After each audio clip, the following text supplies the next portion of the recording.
The Adventures of Bayou Billy combined a bunch of different styles of gameplay, had some great music, but also a pretty high challenge factor.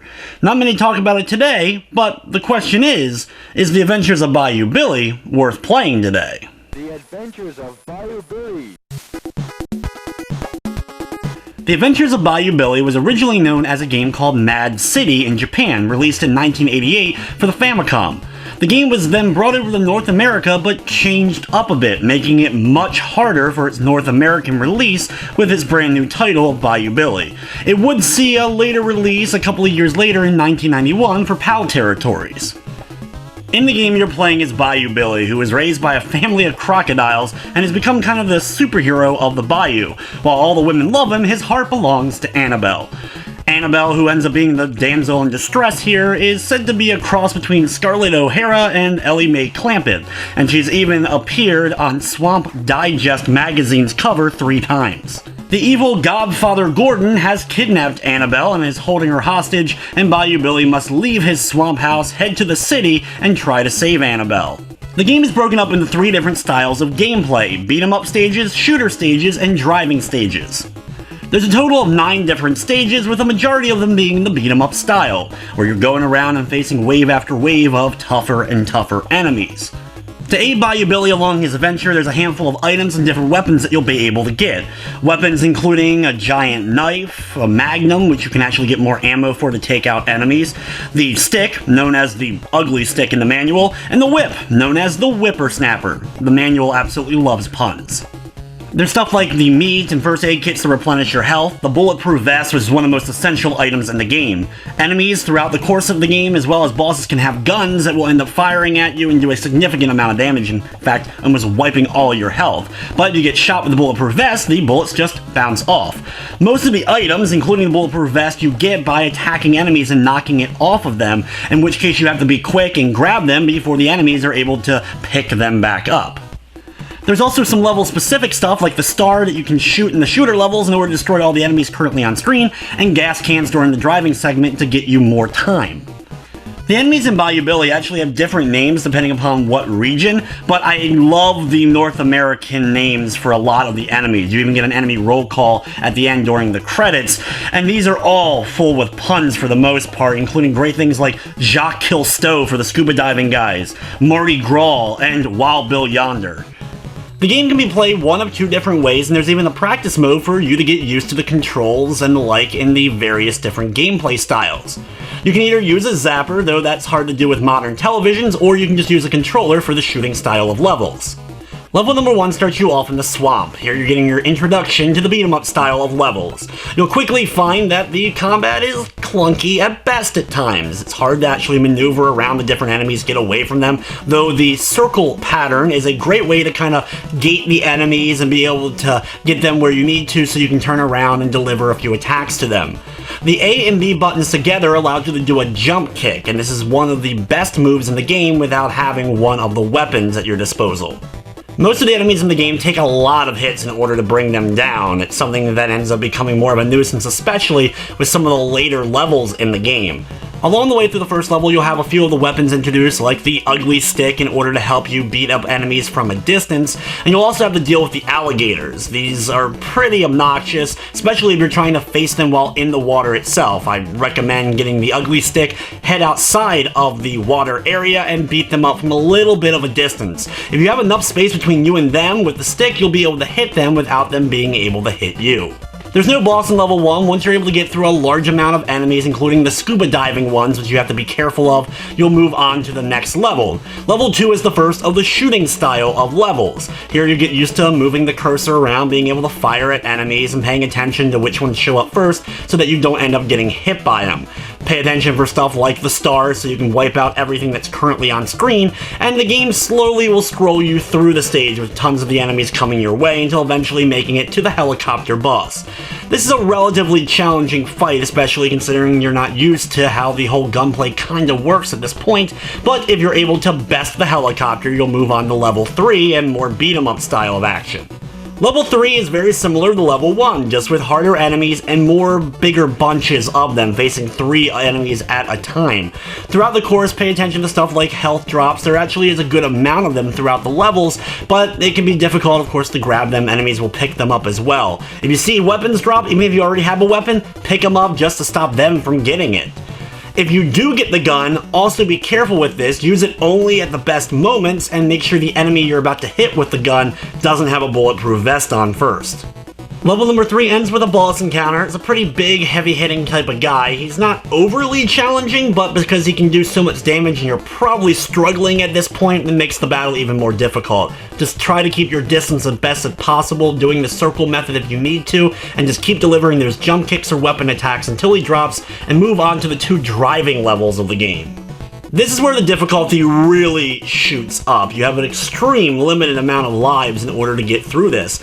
Everything you run into, get hit by, whether it be the enemies or things like the posts on the sides of the road, will instantly destroy your vehicle counting towards this. It also doesn't help that you have a very strict time limit in order to get through it. You can look at the top of the screen to see how far you currently are in the level and how much farther you need to go to have an idea if you're even going to be able to make it or not. These levels are so extremely obnoxious, and of all the stages, I recommend doing the practice for this level in particular, just so you have a better idea before jumping into the main game, and even then, it's probably going to be a struggle the first few times you try to do these driving levels. The worst part is, there's only 2 driving levels in the game, but they're both back to back, making it even more challenging and frustrating. As soon as you finally beat level 4 and get through the driving, you're back to driving again in level number 5. If you are able to survive, you make it to what I assume is New Orleans, and you're working your way through the street, once again in a beat-em-up style. This level is the longest stage in the game, with the most amount of enemies that you'll have to deal with, and there's new types of enemies included in here, and the knife-throwing guys, the big heavy guys that will be able to grab and throw you around, as well as a few other nuisances here and there. This is a real struggle to try to get through without losing all of your health, so try to pay attention to it as much as possible and get enemies from a distance. If you're able to get the whip weapon, this is what really will end up helping you. The whip is the best weapon in the game, mostly due to its reach. It also does a good amount of damage to enemies you're going to be hitting with it. Once you get the whip, do everything in your power to keep a hold of it. Same with the bulletproof vest. Just whip enemies from a distance and slowly make your way through the level until eventually you finally get to the end and move on to the next level, which is another shooting stage. The second shooting level isn't too much more difficult than the first shooting stage. You are in the streets of New Orleans. It can sometimes be a little bit difficult to see enemies. There's guys on motorcycles that you have to deal with, and when you make it to the end, you have 2 bosses to deal with, which is what makes the level difficult. You have a big guy with a gun and a smaller guy jumping around throwing knives at you. Take out the guy with the gun first. Just mash the fire button as fast as possible to take him out. Don't really worry too much about the knife guy. Just take him out first, and hopefully you'll have a little bit of health left. If you do have some health left, then focus on the smaller guy. You're easily able to knock the knives away when he is throwing them out at you while still delivering hits to him. Once he drops, we move on to level 8 and the second to last stage. Level number 6 was the longest level in the game, and level 8 is the shortest stage. There's only 3 sections of enemies that you have to deal with here, though they are a little bit challenging, including the guys that have whips that will summon dogs, which will be very annoying. Hopefully, you were able to survive through level 6, still having the whip and the bulletproof vest, and if you do, this level won't be too bad for you. Try to keep that whip and keep the bulletproof vest through the 3 waves of enemies, and move on inside of Gordon's mansion for the final stage of the game. The final level of the game has you facing off with Gordon right away. He's small, quick, powerful, mostly due to the fact he has a gun that will fire at you. Use your whip to try to hit him as much as possible. Keep your distance from him, but pay attention to the bullets, especially if you don't have the bulletproof vest going into this battle. Overall, Gordon, though, isn't that much of a challenge. The issue is he's not the only boss here. Once you beat him, you move on to the final boss of the game, which are these 2 very heavy-hitting muscle-type guys. The best strategy for them is that circle method we've used earlier in the game, just circling around the room, turning around only when you have the most distance between you and them in order to deliver a couple of hits. This will take a while, but if you repeat this process with the circle method, it's your best bet for defeating them and getting to save Annabelle. Unfortunately, they made the North American version of Bayou Billy way too hard for its own good.